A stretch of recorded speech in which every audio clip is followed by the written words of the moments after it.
Selamat siang, Salam. Ya, pada siang hari ini kita bertemu kembali dalam pelajaran pendidikan agama Kristen dan budi pekerti khususnya untuk kelas 12. Karena itu anak-anak yang masih duduk di belakang, Ibu minta supaya kalian bisa maju ke depan. Silakan kalian tempati tempat duduk yang kosong di depan.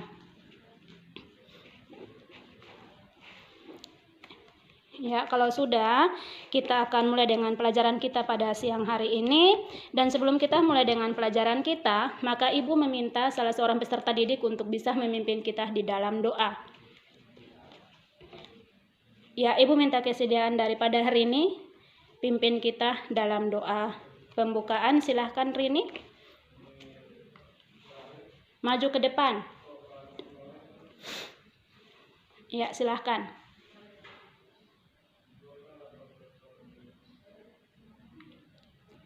Amin. Terima kasih. Anak-anak semua, Ibu akan mengecek dulu kehadiran kita pada siang hari ini.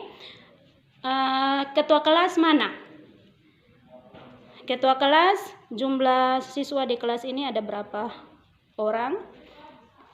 Ada 20 orang. Baik. Yang hadir berapa dan yang tidak hadir berapa? Yang hadir 15 dan yang tidak hadir 5 orang. Yang tidak hadir atas nama siapa? Dengan alasan ketidakhadirannya apa?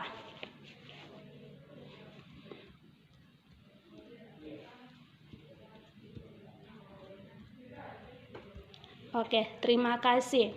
Ya, anak-anak semua, kita akan masuk dalam materi kita. Namun sebelumnya Ibu minta supaya kita masing-masing menyiapkan akan semua bahan dan alat yang akan kita pakai, terutama untuk pelajaran pendidikan agama Kristen. Karena itu Ibu minta supaya masing-masing kasih keluar Alkitab, ballpoint, maupun buku yang berhubungan dengan pelajaran kita hari ini untuk kita bisa mulai dengan kegiatan belajar mengajar kita.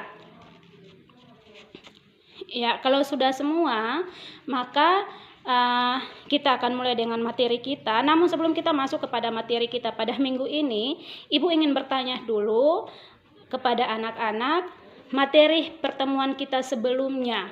Nah, di sini siapa yang masih ingat materi kita pada pertemuan sebelumnya? Itu kita bahas tentang apa? Ya, materi kita pada pertemuan sebelumnya itu kita bahas tentang apa? Siapa yang masih ingat? Ya, silahkan Tinus, materinya tentang apa?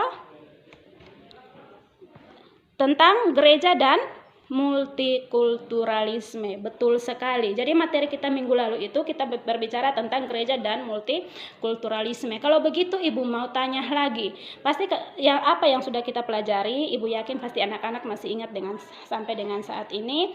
Karena itu Ibu mau tanya, apa itu gereja dan apa itu multikulturalisme? Ya, siapa yang masih ingat pengertian gereja dan juga pengertian daripada multikulturalisme itu sendiri? Kita mulai dulu dari gereja. Apa itu gereja? Novi, gereja adalah, ya, menurut Novi, gereja adalah tempat beribadah orang-orang Kristen. Ada lagi yang mempunyai pendapat yang berbeda? Dari Sari. Ya, menurut Sari, gereja adalah berkumpulnya orang-orang untuk beribadah. Ya, terima kasih untuk dua jawaban yang sudah disampaikan oleh teman-teman kita. Nah, di sini kita sudah mendapat dua pengertian. Yang pertama, dari temannya kita yang pertama mengatakan bahwa gereja itu adalah tempat beribadah. Dan yang kedua, dari teman kita yang kedua mengatakan bahwa gereja itu adalah perkumpulan orang-orang untuk beribadah. Berarti di sini kita bisa melihat gereja dari dua pengertian yang berbeda. Yang pertama kita lihat gereja dari segi institusi atau lembaga yang tadi disebut sebagai tempat. Sedangkan yang kedua itu kita bisa melihat gereja sebagai perkumpulan atau persekutuan. Berarti yang kita lihat itu adalah orang-orang yang beribadah bersama. Nah, orang-orang yang beribadah bersama ini adalah orang-orang yang seiman dan juga yang percaya kepada Yesus Kristus. Yang berikut lagi kita kembali ke materi yang kedua pada pertemuan minggu yang lalu itu adalah tentang multikulturalisme. Nah, Ibu tanya dulu, apa itu multikulturalisme? Ya, siapa yang masih ingat apa itu multikulturalisme? Ya, menurut Betty, multikulturalisme adalah menurut Betty, multikulturalisme adalah keanekaragaman atau keberagaman. Ya, sederhananya seperti itu, atau kata lain daripada multikulturalisme adalah keberagaman. Nah, berbicara tentang keberagaman di sini tentunya banyak ya. Ada beragam budaya, ada bahasa, ada adat istiadat, maupun juga ada yang namanya keberagaman dalam agama. Kalau di Indonesia sekarang tentunya kita sudah bukan hanya ada satu agama, tetapi terdiri dari begitu banyak agama. Nah, sekarang di Indonesia ada berapa agama yang sudah disahkan oleh pemerintah? Ada berapa? Ada 6. Baik, terima kasih. Ibu tidak minta kalian untuk menyebutkan agama apa-apa saja, karena kita bukan anak TK. Untuk kita harus mengingat kembali agama apa-apa saja yang ada di negara kita saat ini. Ya, anak-anak semua, pada minggu ini kita akan masuk kepada materi yang baru. Materi kita pada minggu hari ini itu adalah temanya itu tentang hidup bersama dengan orang yang berbeda iman. Ibu ulangi, materinya adalah hidup bersama dengan orang yang berbeda iman. Ya, kalau bacaan Alkitab yang mendukung materi kita pada hari ini, kita bisa lihat nanti di dalam kitab Mazmur pasal 133. Ya, dalam kitab Mazmur pasal 133. Yang berikut kadeh daripada materi yang akan kita bahas adalah tentang menganalisis nilai-nilai multikultural. Berarti ini masih ada hubungannya dengan materi yang sudah kita bahas pada pertemuan-pertemuan sebelumnya. Pertemuan sebelumnya itu kita sudah bahas tentang gereja dan multikultural, dan pada pertemuan kali ini kita masih berbicara juga tentang multikultural, tetapi penekanannya kepada hidup bersama dengan orang yang berbeda iman dengan kita. Nah, sedangkan tujuan pembelajaran yang akan kita capai pada pertemuan minggu ini yaitu ada 3 ya. Yang pertama itu adalah yang diharapkan dari materi yang akan Ibu ajarkan pada siang hari ini. Yang pertama itu setelah kalian mengikuti proses pembelajaran dari awal sampai dengan pada akhir, yang dituntut dari materi ini adalah kalian atau anak-anak bisa menganalisis potret pertikaian yang berlatar belakang agama. Itu tujuan yang pertama. Sedangkan tujuan yang kedua adalah mengidentifikasikan sikap dalam hubungan antar agama. Dan yang ketiga, menerapkan sikap membangun kebersamaan dalam perbedaan. Nah, di sini ada 3 tujuan pembelajaran yang akan kita pelajari pada minggu ini. Kita akan masuk kepada materi kita pada minggu ini. Ya, sesuai dengan tema tadi adalah hidup bersama. Ya, anak-anak, sesuai dengan tujuan pembelajaran kita tadi ada 3, maka kita di sini Ibu akan bagikan kita dalam kelompok diskusi. Ya, Ibu akan bagikan kita dalam kelompok diskusi, dan di sini kita akan terbagi dalam 4 kelompok diskusi. Ya, kita sudah pernah bentuk kelompok diskusi, karena itu Ibu minta supaya setelah Ibu jelaskan habis prosedur atau pelaksanaan dalam kegiatan pembelajaran dalam kelompok diskusi, masing-masing bisa ambil bagian untuk berada pada posisi kelompok diskusi masing-masing. Ya, yang berikut adalah sebelum saya masuk kepada prosedur dalam pelaksanaan diskusi, silahkan kalian masing-masing duduk sesuai dengan kelompok diskusi. Ibu kasih waktu hanya 2 menit saja untuk bisa berbaur dengan kelompok diskusi masing-masing. Silahkan.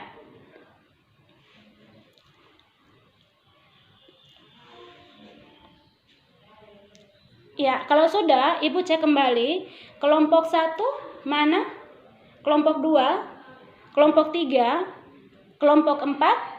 Ya, ketua kelompoknya masih tetap atau nanti diganti lagi? Oh, ketua kelompoknya masih tetap. Semua ketua kelompoknya ada? Baik, kalau semua kelompok, ketua kelompok dan anggotanya ada, maka kalian dengar baik-baik ya. Yang pertama, pada kegiatan diskusi kita hari ini, di sini nanti kita akan ada 2 kali diskusi. Diskusi yang pertama itu Ibu sudah buat format dalam LKPD, itu LKPD 1. Setelah ini Ibu akan bagikan, kemudian nanti diskusi kedua itu bentuknya dalam LKPD 2. Nah, diskusi yang pertama di sini Ibu minta supaya kalian masing-masing kelompok kalian tolong memperhatikan gambar yang akan Ibu tampilkan. Ya, gambar yang akan Ibu tampilkan. Gambar ini menjelaskan atau memotretkan tentang pertikaian atau konflik yang berlatar belakang agama. Nah, di sini Ibu hanya ada ambil 2 gambar saja. Gambar yang pertama anak-anak bisa lihat, ada di slide ya. Gambar yang pertama sudah bisa amati? Kalau sudah, Ibu pindah ke gambar yang kedua. Ya, gambar yang kedua juga sama. Ya, itu juga tentang konflik. Ya, tentang konflik, kemudian akibat dari konflik itu sampai terjadi apa-apa itu semuanya sudah dijelaskan di gambar. Nah, setelah kalian melihat gambar yang Ibu sudah jelaskan tadi, Ibu minta supaya kalian berdiskusi.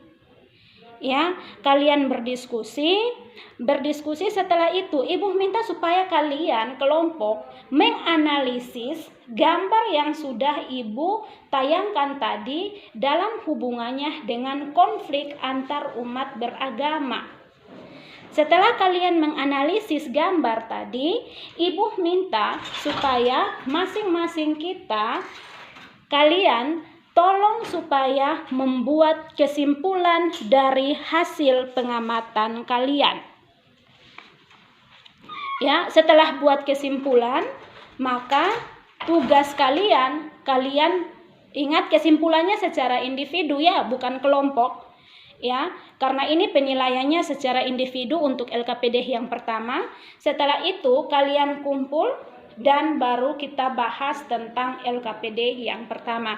Semua paham? Ya, kalau semua paham, maka Ibu berikan waktu untuk kalian supaya kalian bisa mengerjakan soal yang ada ya. Nah, yang Ibu lupa lagi yang satu, dari gambar tadi di sini Ibu juga sudah siapkan 2 buah artikel yang punya hubungan dengan gambar tadi. Nah, artikel di sini Ibu sudah lampirkan juga dalam LKPD. Kalau yang tidak sempat lihat di LKPD-nya, kita bisa buka buku siswa yang sudah kita pegang masing-masing, buku paket yang sudah kita pegang masing-masing, ada pada halaman 94 sampai dengan 96. Ya, ini artikelnya di sini Ibu ada lampirkan 2 artikel yang punya hubungannya dengan pertikaian antar agama. Ya, silahkan kalian baca. Kemudian setelah baca artikel tadi, di situ ada 3 pertanyaan yang harus kalian bisa jawab. Ya, yang pertama itu menurut kalian apakah yang menyebabkan konflik di atas terjadi? Pertanyaan yang kedua, kesimpulan apa yang kalian dapat tarik dari bacaan di atas? Dan yang ketiga, tuliskan kesimpulan kalian pada lembar LKPD yang nanti setelah ini Ibu akan bagikan. Ya, sudah paham kok? Kalau sudah paham, Ibu bagikan lembar LKPD untuk masing-masing kelompok.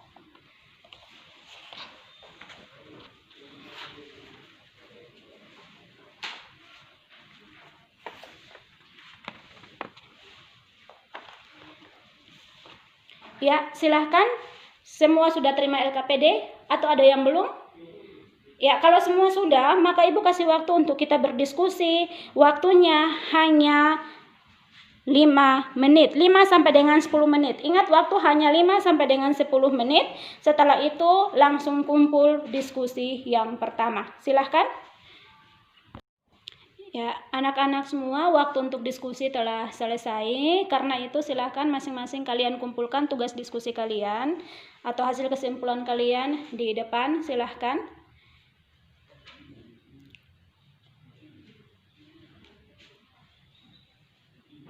Ya, kalau semua sudah kumpul, maka kita lihat kembali kepada materi diskusi kalian tadi.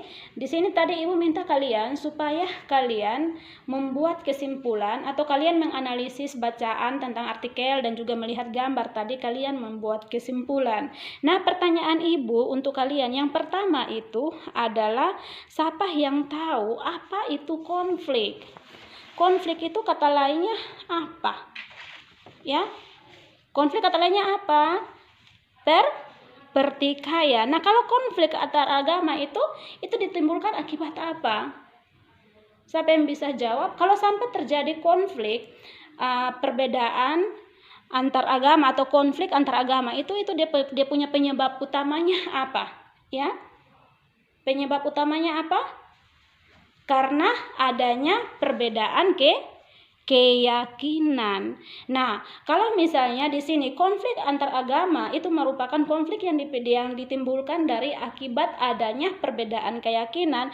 Nah, kalau sudah beda keyakinan atau beda prinsip itu kita mau siasati dengan cara seperti apapun juga untuk bisa membangun sikap dan juga menghormati dalam perbedaan tidak akan mungkin.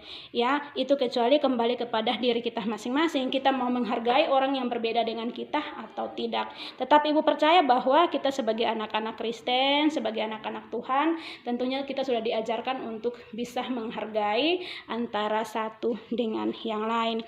Nah, di Indonesia sendiri pasti anak-anak juga tahu pernah terjadi konflik pertikaian antar umat beragama. Ya, itu sampai terjadi yang namanya pembunuhan, gedung-gedung ibadah dibakar, kemudian para pemimpin agama itu ditembak dan sebagainya. Ya, kasus yang pernah terjadi atau konflik yang pernah terjadi di Indonesia itu banyak. Di sini Ibu ada catat 7. Ya, yang pernah terjadi di Indonesia itu yang pertama itu ada konflik di Poso, yaitu pertikaian antara agama Islam dan juga agama Nasrani. Kemudian di mana lagi? Siapa yang tahu di mana? Di Ambon. Itu juga sama. Konflik pertikaian juga penyebabnya karena faktor agama. Itu juga antara agama Islam dan juga agama Kristen. Kemudian di Tolikara, di Aceh, di Lampung Selatan, Situbondo dan juga di Sampang. Konflik-konflik ini sampai memakan banyak korban jiwa, banyak orang yang meninggal karena masing-masing berusaha untuk membela agama atau keyakinannya sendiri. Nah, kita masuk kepada materi yang berikut. Ya, materi yang berikut itu adalah tentang pandangan mengenai hubungan antar pemeluk agama. Ya, pandangan mengenai hubungan antar pemeluk agama. Itu materi kita yang kedua. Nah, di sini juga Ibu ada tampilkan sebuah gambar. Anak-anak tolong perhatikan. Gambar di situ ada gambar dari tempat ibadah kita masing-masing, ada masjid, ada gereja, ada pura, ada wihara dan yang lain-lain. Kemudian di situ juga ada tokoh-tokoh agama, ya, tapi mereka saling bergandengan tangan. Mereka saling bergandengan tangan, mereka menunjukkan bahwa harus ada kedamaian dalam perbedaan. Anak-anak semua, di sini juga Ibu akan menjelaskan beberapa sikap yang berkaitan dengan hubungan antar beragama. Ya, ada yang Ibu catat di sini ada 4 sikap, ya, yang ada kaitannya dengan hubungan antar agama. Sikap yang pertama, terkadang kita menganggap bahwa semua agama itu sama saja. Nah, sikap yang pertama ini, jika kita menganggap bahwa semua agama itu sama saja, berarti kita menganggap bahwa semua agama itu baik atau semua agama itu jelek. Nah, di sini berarti kita memiliki pandangan, ada juga yang berpandangan bahwa kalau semua agama baik, buat apa beta masuk agama Kristen? Ya, karena semua agama baik. Kalau begitu biar kita memilih semua agama saja, atau kita berkeyakinan kepada semua agama saja. Atau datang kepada sikap yang kedua, hanya agama saya yang paling baik dan yang paling benar. Kalau kita memegang prinsip hanya agama saya yang paling baik dan yang paling benar, berarti kita menganggap agama yang lain itu adalah agama penyesat atau agama setan.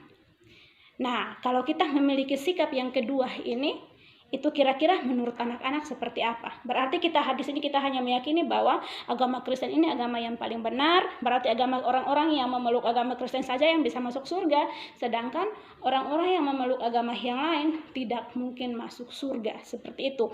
Atau datang kepada sikap yang ketiga, toleransi. Nah, sikap toleransi ini selalu disuarakan oleh pemerintah supaya kita hidup saling bertoleransi, ya.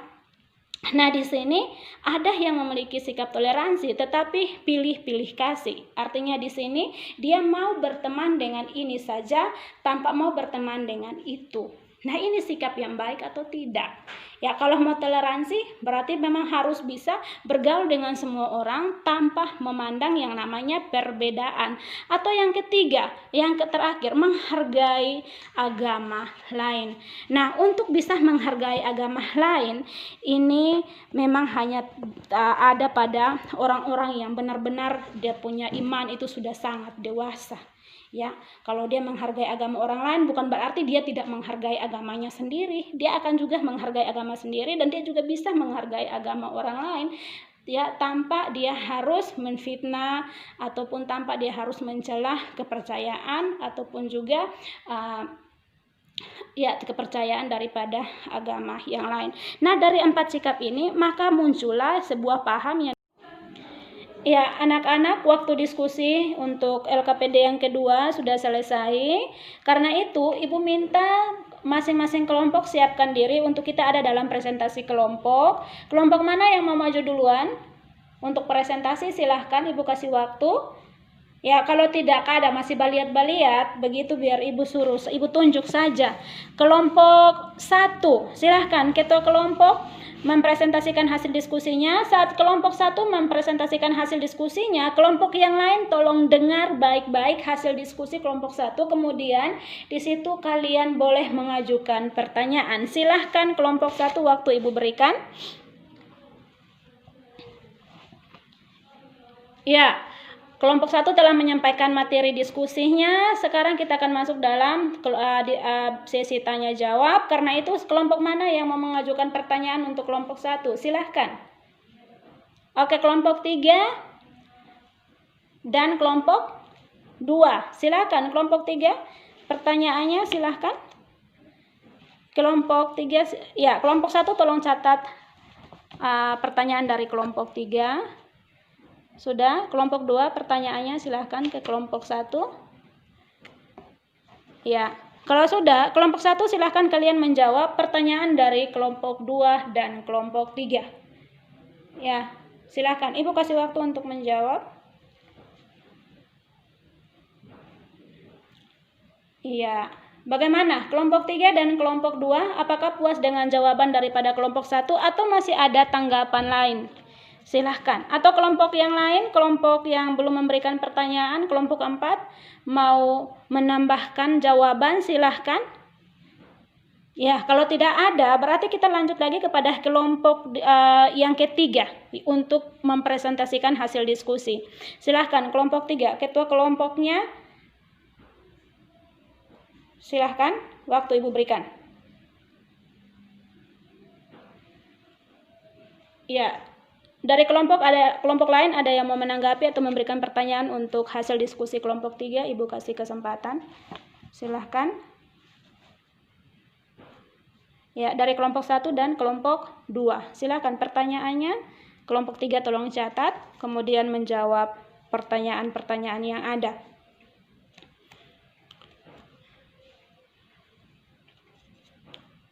Oke, kalau sudah berarti Ibu cukupkan 2 kelompok saja yang mempresentasikan hasil diskusinya hari ini ya. Ibu cukupkan, dan dari hasil diskusi dan juga presentasi kelompok tadi di sini ada kesimpulan yang akan kita ambil dari diskusi tadi ya. Yang pertama, kita tahu bahwa kita punya bangsa ini atau bangsa Indonesia ini terdiri dari beraneka ragam suku, budaya, bangsa, dan juga agama. Dan sebagai umat Kristen kita patut bersyukur karena Tuhan memberikan kekayaan-kekayaan yang namanya suku, bangsa, ragam, dan agama itu kepada kita. Nah, di sini untuk kita bisa hidup saling menghargai antara satu dengan yang lain atau menghargai di dalam perbedaan, kata kunci yang harus kita bangun itu adalah mau mendengar akan orang lain. Kata kuncinya hanya satu, yaitu kita mau mendengar akan orang lain. Nah, kita masing-masing bisa mengambil Alkitab kita, kemudian kita baca Mazmur pasal 133. Ya, Mazmur 133, coba satu orang baca kasih kita ayat yang pertama saja. Ya, silahkan. Ya, terima kasih. Mazmur 133 itu dia berbicara tentang persaudaraan yang rukun. Nah, persaudaraan yang rukun itu kita harus bangun dengan orang-orang yang kita bangun bukan dengan orang-orang yang seiman dengan kita saja, tetapi kita bangun dengan orang-orang yang berbeda juga dengan kita. Kita sebagai umat Kristen, kita dipanggil untuk bisa menolong, menopang, dan bekerja sama untuk bisa menyelesaikan persoalan-persoalan yang ada di sekitar kita. Nah, sekarang ada begitu banyak tantangan yang ada di negara kita. Ada banyak kaum yang mayoritas menindas yang minoritas, ya seperti itu. Tetapi sebagai umat Kristen, sebagai anak-anak Kristen, kita jangan ambil contoh seperti itu. Kita jangan mengambil itu sebagai sebuah contoh untuk kita juga bisa menindas orang yang lebih rendah atau orang yang berbeda keyakinan dengan kita. Kita juga belajar dari hukum Tuhan yang sudah Tuhan berikan kepada kita, yaitu hukum pertama dan terutama tentang kasih. Tuhan mengajarkan kepada kita supaya kita bisa mengasihi sesama kita seperti kita mengasihi diri kita sendiri. Nah, itu sendiri tercatat dalam Matius pasal 22 ayat 37 sampai dengan 40.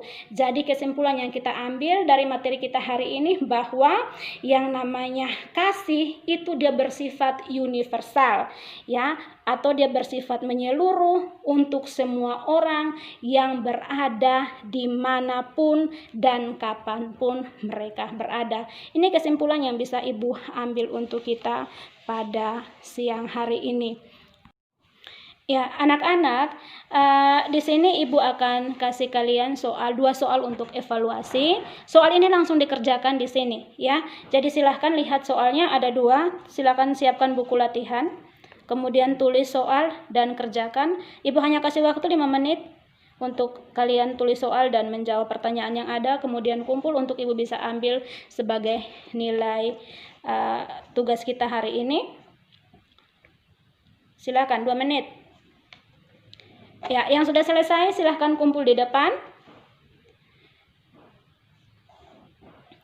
Ya, Ibu akan memberikan kalian juga tugas rumah yang harus kalian kerjakan. Ini adalah individu, bukan tugas kelompok.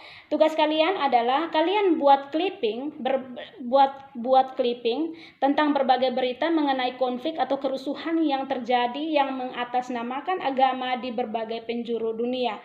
Setelah buat clipping, kalian harus bisa bandingkan apa perbedaan dan persamaannya dengan konflik-konflik yang pernah terjadi di Indonesia. Tadi Ibu sudah sebutkan ada 7 konflik tadi, kalian tolong bandingkan. Kemudian tugas ini harus dikumpulkan pada pertemuan yang akan datang. Ya, semua paham?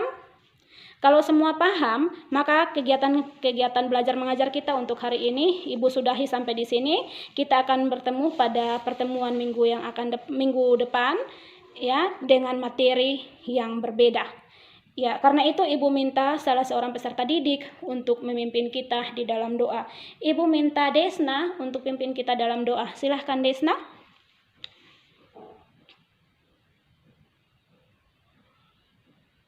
Amin. Terima kasih. Oke, sampai bertemu kembali. Salam semua dan selamat siang.